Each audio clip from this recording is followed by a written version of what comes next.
Hallo en welkom by my podcast hoe ek het sien, my weergawe van die week se nuus en gebeure en dit wat vir my interessant was. As jy die inhoud geniet, like, share en subscribe asseblief sodat ek meer video's kan maak en kan plaas. Ek is Hendrik Fourie en dit is hoe ek het sien. Wat die plaaslike nuus betref, is daar 'n storie wat my oog gevang het deur Willem Petzer. Ek moet sê ek geniet Willem Petzer se verslaggewing baie. Ek dink hy is waarskynlik die eerlikste verslaggewer in Suid-Afrika op die oomblik. Ek dink nie hy het enige verskeidelde agendas nie. Ek hou daarvan om na sy stories te luister. En hy gee baie goeie inligting. Hy filter nie goedjies uit nie. Hy het geen agendas om agterweg te kruip nie. Nou hierdie storie gaan oor die voorheen bekende Daybreak organisasie of besigheid wat hoenders, 'n pluimvee besigheid wat met hoenders en eiers geboer het. Hulle was voorheen blykbaar bekend as die Afgri pluimvee groep. Hulle is in 2015 deur die Afpo konsortium oorgekoop, is 'n BEE groep gelei deur Kolofelo Maponya volgens Petzer, en hulle is uitgekoop met die bedrag van 1,2 miljard rand. Daai geld het gekom uit die regering se pensioenskema deur die PIC, die Public Investment Corporation. In die tussentyd het die besigheid of die boerdery natuurlik heeltemal ondergegaan. Daar is blykbaar nog 150 miljoen rand en dan daarna of voor dit nog 250 miljoen rand uit die regering se pensioenskema uit aan hierdie besigheid betaal, wat blykbaar besig is om vinnig te sink. Nou ja, ek haat korrupsie en ek haat die feit dat die pensioenbetalers geld so links en regs uitbetaal word aan mense wat uit die aard van die saak nie 'n besigheid kan hanteer nie en nie suksesvol bedryf nie. Mense sal maar net hoop dat gereg sal geskied en dat daar ondersoek sal wees oor waarheen die geld is en wat geword het van daai boerdery en hoekom dit so die hoenders opgepik is. Wat internasionale nuus betref, is die saak wat betref Donald Trump en die Jeffrey Epstein saak nogals hoog op my radar. Vir die van julle wat nie weet nie, Jeffrey Epstein is 'n pedofiel wat basies lewenslang tronkstraf gekry het en rondom 2020 of 2021 het hy blykbaar selfmoord gepleeg in die tronk. Daar's geen videomateriaal daarvan nie. Die tronk waar hy aangehou was video systeem was baie gerieflik buite werking. Daai 1 of 2 minute wat Jeffrey Epstein homself blykbaar doodgemaak het. Hy is vervolg op grond van blykbaar honderde kinders wat hy seksueel of gemolesteer het of getraffic het, soos wat hulle sê in Engels. Met ander woorde, hy het hulle basies verkry en betaal en uitverhuur aan ander mense om mee omgang te hê, sal ons maar die woord gebruik. En sy vernoot Ghislaine Maxwell sit ook in die tronk, ek dink vir 20 jaar.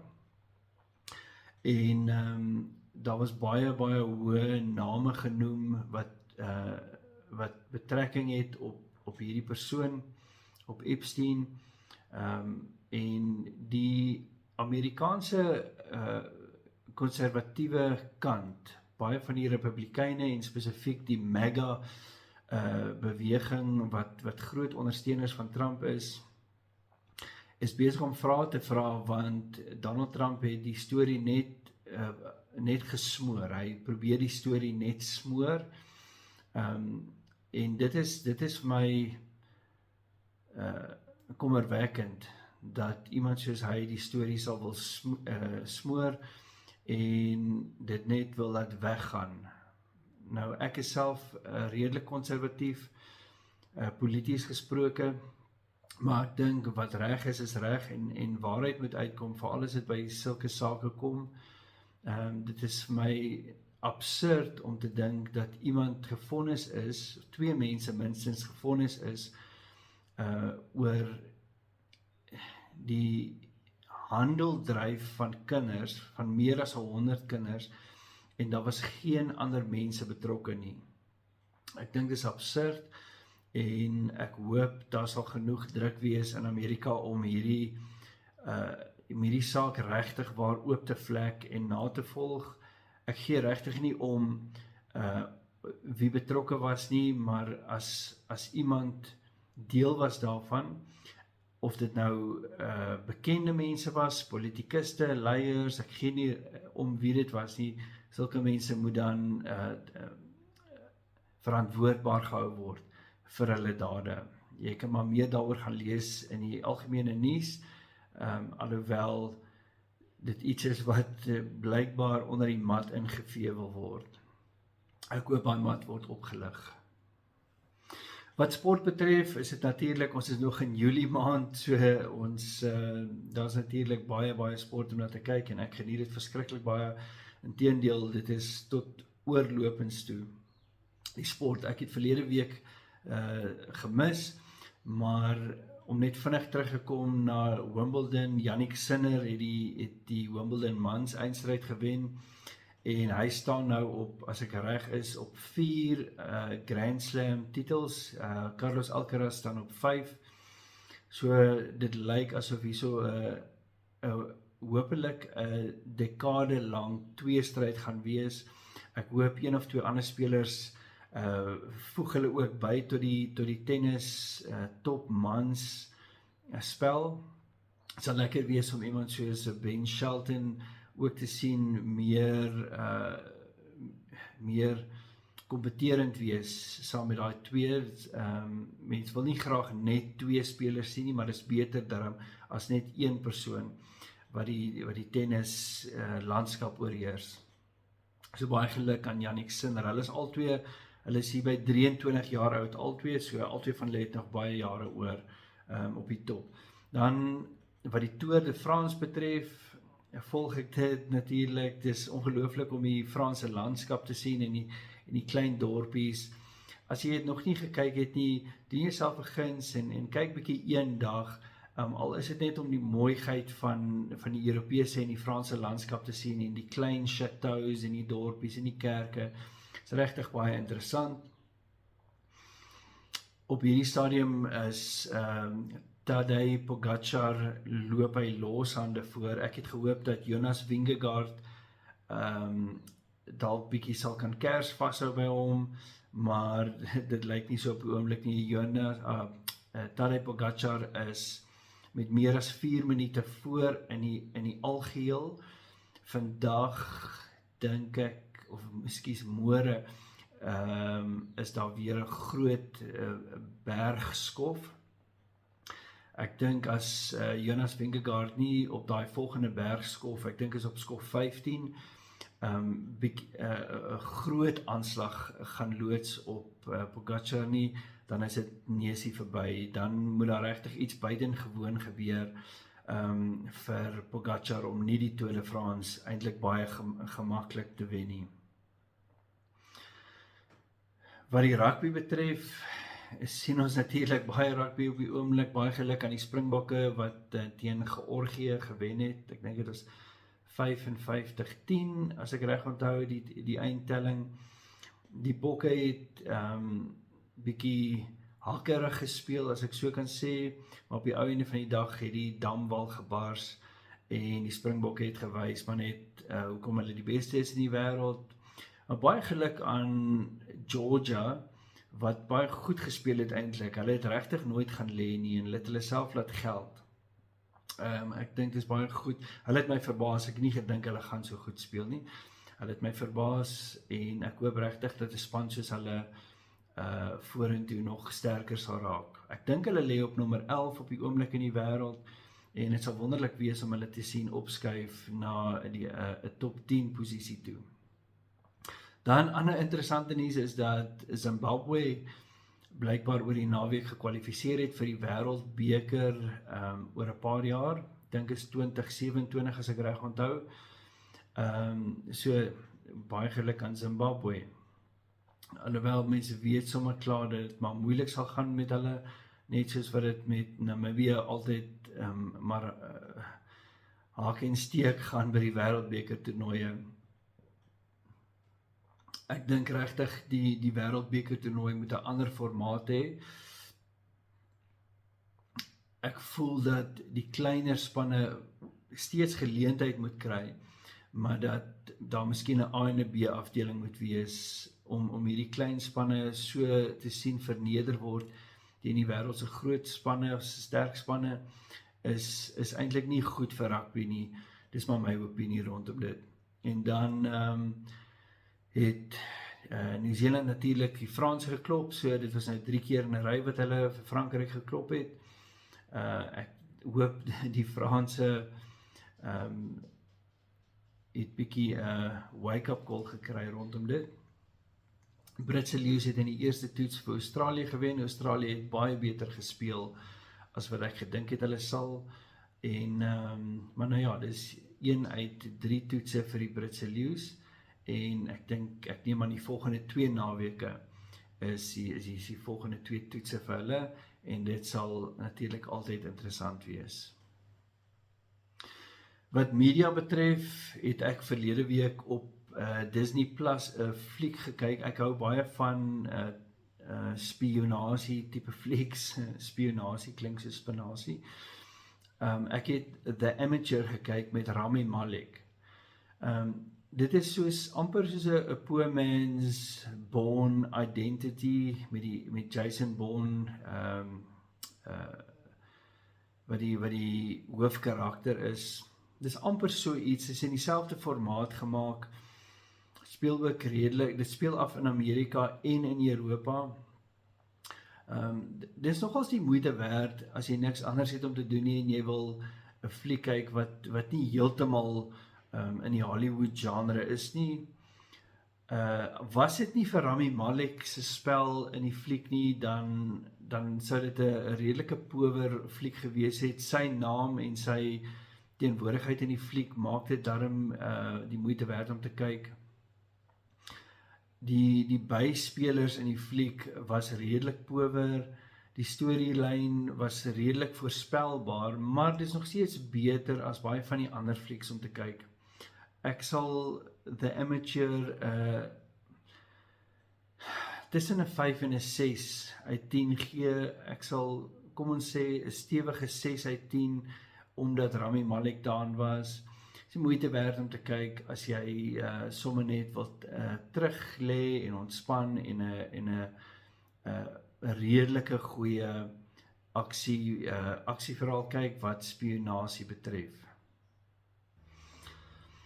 Nou ja, wat sosiale media betref, is daar net een ding om te praat oor hierdie afgelope week en dit was die sogenaamde Coldplay konsert oopvlekking van buite wat lyk soos 'n buitehuwelikse affair tussen 2 mense, net om jou in die prentjie te sit. By baie van hierdie konserte het hulle wat hulle noem 'n kiss cam, so hulle fokus in op 'n oënskynlike verliefde paartjie. Die kamera in die stadion sal nou fokus op hulle en dan moet die tweeetjies na mekaar 'n soen gee en dan sal die hele skare nou juig vir die tweeetjies wat verlief is.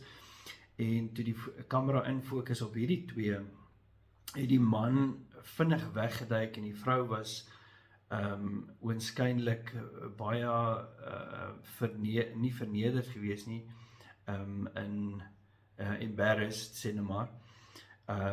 Dit was toe nou werklik buite huwelikse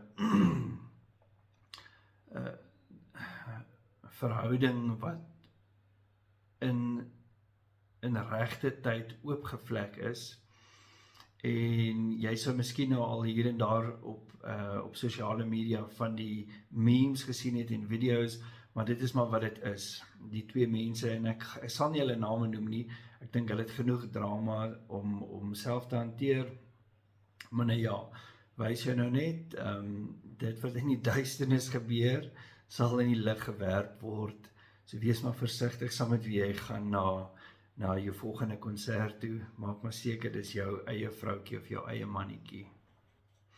Nou ja, hierdie week se insetsel van dit krap aan my, soos sommige van julle weet, is ek 'n hardloper, of ten minste ek probeer hardloop, ek probeer weer fiks raak, en as 'n mens gereeld hardloop, by die aard van die saak, moet jy gereeld nuwe hardloopskoene koop, en wat werklik aan my krap, is die prys van hardloopskoene. Nou, as jy nog nie hardloopskoene moes gaan koop het nie, sal jy nie weet nie, maar vir 'n goeie stel hardloopskoene betaal jy enigiets tussen 3 en 5.000 rand. Dis verregaande, ek verstaan nie hoe hulle daarby uitkom nie, ek dink die mark word uitgebuit deur maatskappye wat weet dat 'n mens goeie hardloopskoene nodig het, as jy 'n ernstige hardloper is, of al is jy nie ernstig nie, jy wil net gereeld hardloop of draf. Dis ek kan nie verstaan hoe daai pryse so hoog is nie. Ek weet seker maar net te min van produksielyne en so aan af, maar dis my verskriklik om te dink dat jy kan ander gewone draskoene van 300-400 rand afkoop, maar die oomblik as dit by hardloopskoene kom, moet jy 3.500, 4.000, 5.000, selfs meer opdok, net om 'n gemaklike hardloopsessie agter die blad te kry. Maar dis nou maar net ek. Wat my eie skryfwerk betref, wil ek hierdie week 'n gedig lees uit my tweede bundel, getiteld Tyd Saam. Dis 'n samestelling van 40 van my eie oorspronklike gedigte, en ek lees hierdie gedig getiteld Delikaat. Skielik was jy daar, in die deur van my siel. Het jy kom staan en jou uitgegiet vir my om te drink. Jou woorde het my ingesluk, my vertel dat ons siele sou saamvleg. In die veld het jy kom staan, jouself gegee, vir my om in te neem. Jy het my ingenooi, dat ons sou kon droom. In my stikkend het jy kom staan, vir my om te glo. Jy het my laat gaan, dat ek vry kon wees. In my seer het jy kom lê, vir my om te kon huil. En jy het my laat luister na Damien se woorde, delikaat was ons, vir my om te hoop. Hierdie boekie en my ander 2 digbundels is beskikbaar om te bestel direk deur my. Hulle is R100 elk, en ek kan hulle natuurlik Pudo is die maklikste, dis 'n ekstra R50. Maak nie saak regtig of jy 1 of meer boekies bestel nie, dit is dit min of meer R50 vir die posgeld van dit. Dan my laaste insetsel vir hierdie week is sommer oor my nuwe podcast wat ek begin het, getiteld Wat die Bybel sê. Daarin gesels ek bietjie meer breedvoerig oor Bybelse of Christelike temas. Ek noem dit net die volgende podcast van Wat die Bybel sê, gaan wees oor die tema die wegraping. Dis soms 'n kontroversiële tema onder Christene, en hopelik die moeite werd om na te luister, so kyk asseblief uit daarvoor. Nou ja, dis dan nou al van my kant af hierdie week, vir my podcast, hoe ek het sien, en ek hoop jy het 'n wonderlike week, en sien jou hopelik weer volgende week.